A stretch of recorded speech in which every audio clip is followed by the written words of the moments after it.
morning. I am Amber Slate. I am the Minister of Word and Sacrament at Aurora Presbyterian Church. I've been reminiscing because a year ago at the June Presbyterian meeting, I stood before you and was examined for ordination. So it's fun to be a full year into my call.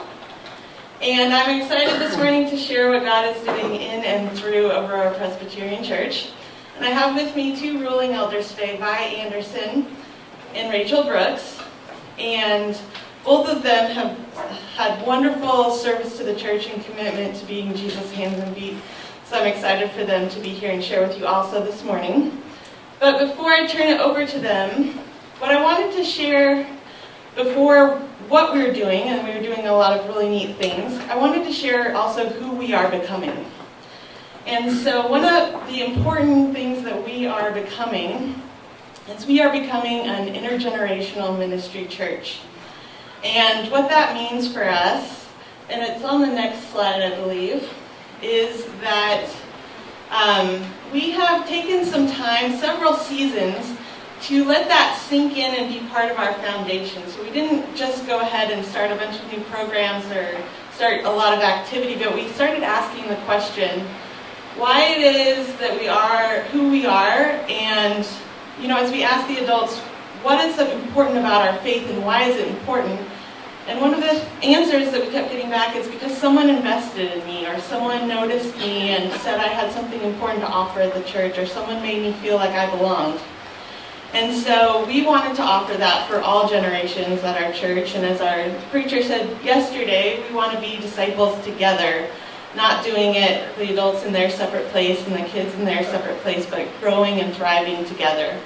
So as we let that sink into the soil, one of the things that grew up, especially out of the Intergenerational Ministry Conference, which I heard there's going to be a follow-up to at Manuka in the fall, so if you get a chance, really recommend you take advantage of that, is that we started sharing stories. We asked the adults in the congregation to share stories of a time God has been faithful in their life. And it was really cool to see all the fruit that came out of that. So as these stories were being told, not only were the kids getting to see how does our story fit into God's story, but the congregation was sharing with one another saying, oh, you've been through that too, I know what that feels like. And so our connection and our sense of community has been growing. It's been really fruitful. And one of the other really neat things you can see is that Elaine in this story is holding a microphone. And that's new this year. With the matching grant from the Presbytery, we were able to install a sound system. And so those with hearing loss get to participate in hearing those stories, which is really important.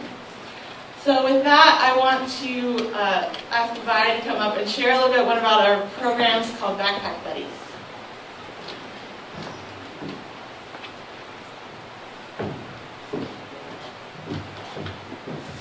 Good morning. It's a long time since I've been behind a microphone, so butterflies. How many of you, just raise your hands, know anything about the Backpack Buddy program? I'm impressed. I am really impressed. So for those of you who don't know, it started in 1976 in Arkansas with a school nurse was getting kids coming in on Monday, and they were hungry. They had not had enough over the weekend. And that's the beginning of the Backpack Buddy program. And our church is a group of 7 other, 3 churches, the American Legion Auxiliary, and a fraternal organization. And we started in October, and we are providing lunch, additional food on the weekend for 100 children. We started in 2008 doing 40, and it has grown, and then this past year the school asked for 100 because the need, every year it got bigger. And we were fortunate, you know how God does things. You know the thing that I know a guy who knows a guy who knows a guy? Well, that happened at the Lutheran Church, who's part of our group. And they have, the person works for a grocery wholesaler. And so we were blessed with these entrees They're 1 pound, 1 ounce entrees that you pour out, and they're very good. I'm one, I try everything before I sign off to put our, I want the kids to have nutrition. I look at the salt content, I look at the sugar content. And also, instead of one of the juices, they provided milk, which when I raised on a dairy farm, and I said, how are we going to keep that milk warm, cold? And they said, well, there's milk you don't have to keep cold. And so I learned something new there. And they get 2 fruits along with the in the packets. One is applesauce, and then it's whatever else I can find. Sometimes it's fruit cocktail, sometimes it's peaches, and they get that. And then they get 2 bags of crackers, the ones that have the little packs that have peanut butter and cheese, and that's what goes in them. And the weight of the 2 entrees has caused us to have to double bag them. So all the ladies in our church, when they come home with groceries from the grocery store, they bag them, save the bags for us because we need them badly. And I have, there's members from the congregation that we meet at the Lutheran Church and put the bags together starting at 9:30 on Thursday, if Friday is the last day of school, and then we load them up. And one of the gentlemen in church is our pack horse, Ken Hartley. Is amazing. He carts the food from the car down into the basement. We pack them up, he packs them back up into the cars. We go to the school, we unpack them, we take them into the school, we unpack them again. So it's a big process, but they're very grateful. Along with the food that they get every week from the different organizations, the Woodburn Food Bank donates a loaf of bread that the kids get to take home. Now, how all that manages to get home is the school's issue, but it is a wonderful program. If you have a chance to even donate money to an organization that you know is participating, most of these are in rural schools. I understand the bigger schools, it's hard to get the amount of bags of food for the children, but it's a really good program. Does anybody have any questions? With the donation, our budget, we only spend $1,000 of our budget for Backpack Buddies, thanks to the donations of the grocery wholesaler. And they've never told us who it is, so they're not wanting to want the advertisement. And, so it's a really good program. Thank you.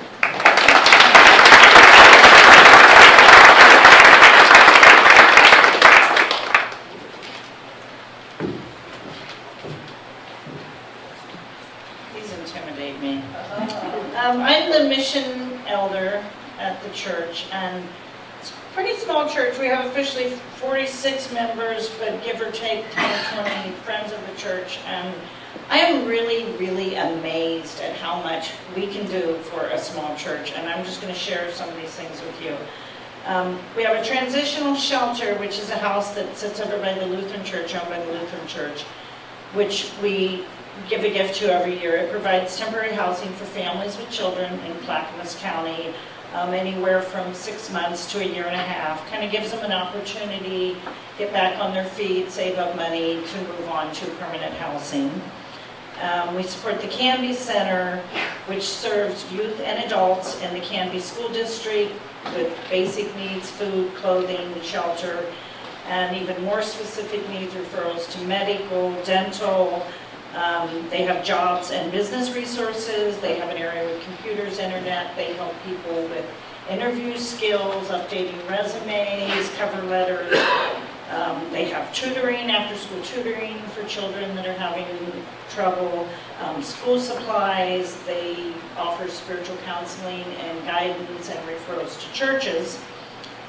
We also, in Woodburn, there's a very similar organization, Love Inc., that we support, which basically does about the same thing, but only they serve a different area. It's North Marion County, Woodburn, Brooks, Jervis.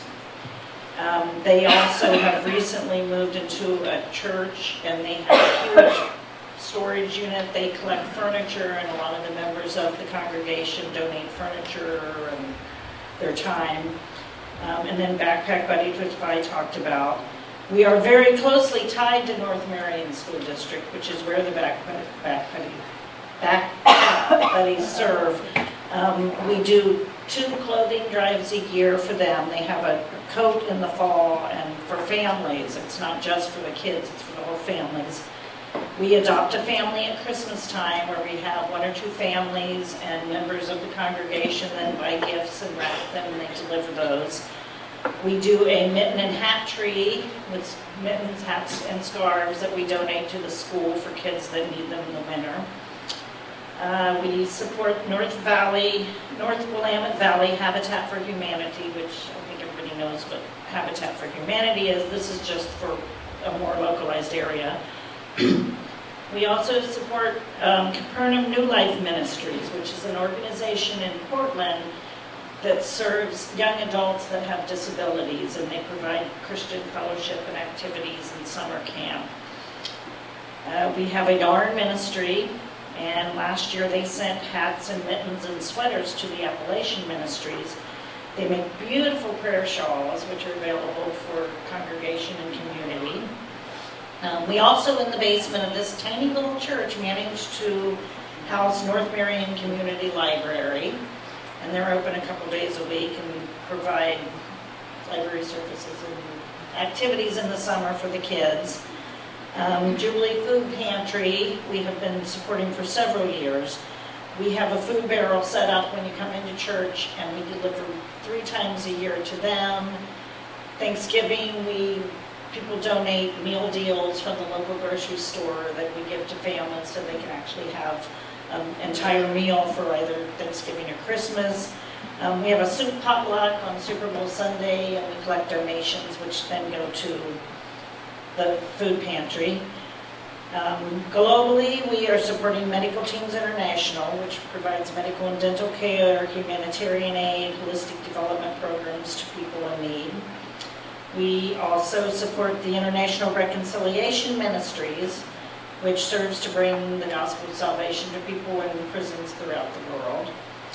And last but not least, the PCUSA Mission Co-workers. We have 2 couples that we support, one in Syria working with refugee children, and another couple in Bolivia. And then we have throughout the year One Great Outer Sharing Christmas Joy offerings that we support, and it's a pretty incredible ministry that the church is able to provide. I'm very proud of them. Thank you.